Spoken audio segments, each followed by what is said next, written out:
অজস্র জন্ম ধরে আমি তোমার দিকে আসছি, কিন্তু পৌঁছতে পারছি না। তোমার দিকে আসতে আসতে আমার এক একটা জীবন ক্ষয় হয়ে যায় 5 পয়সার মোমবাতির মতো। আমার প্রথম জন্মটা কেটে গিয়েছিল তোমার স্বপ্ন দেখে দেখে। এক জন্ম আমি শুধু তোমার স্বপ্ন দেখেছি। আমার দুঃখ, তোমার স্বপ্ন দেখার জন্য আমি মাত্র একটি জন্ম পেয়েছিলাম।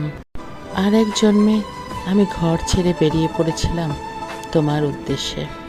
পথে বেরিয়েই আমি পলিমাটির উপর আঁকা দেখি তোমার পায়ের দাগ। তার প্রতিটি রেখা আমাকে পাগল করে তোলে।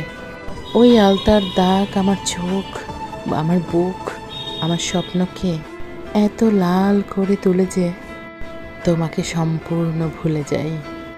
ওই রঙিন পায়ের দাগ প্রদক্ষিণ করতে করতে আমার ওই জন্মটাও কেটে যায়। আমার দুঃখ, মাত্র একটি জন্ম আমি পেয়েছিলাম সুন্দরকে প্রদক্ষিণ করার। আরেক জন্মে তোমার কথা ভাবতে আমার বুকের ভেতর থেকে সবচেয়ে দীর্ঘ আর কোমল আর ঠান্ডা নদীর মতো কি যেন প্রবাহিত হতে শুরু করে। সেই দীর্ঘশ্বাসে তুমি কেঁপে উঠতে পারো ভেবে আমি একটি মর্মান্তিক দীর্ঘশ্বাস বুকে চেপে কাটিয়ে দেই সম্পূর্ণ জন্মটা। আমার দুঃখ, আমার কোমলতম দীর্ঘশ্বাসটি ছিল মাত্র এক জন্মের সমান দীর্ঘ। আমার ষোড়শ জন্মে একটি গোলাপ আমার পথ রোধ করে।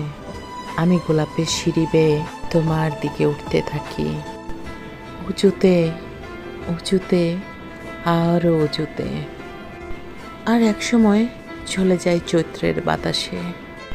আমার দুঃখ, মাত্র একটি জন্ম গোলাপের পাপড়ি হয়ে তোমার উদ্দেশ্যে ছড়িয়ে পড়তে পেরেছিলাম।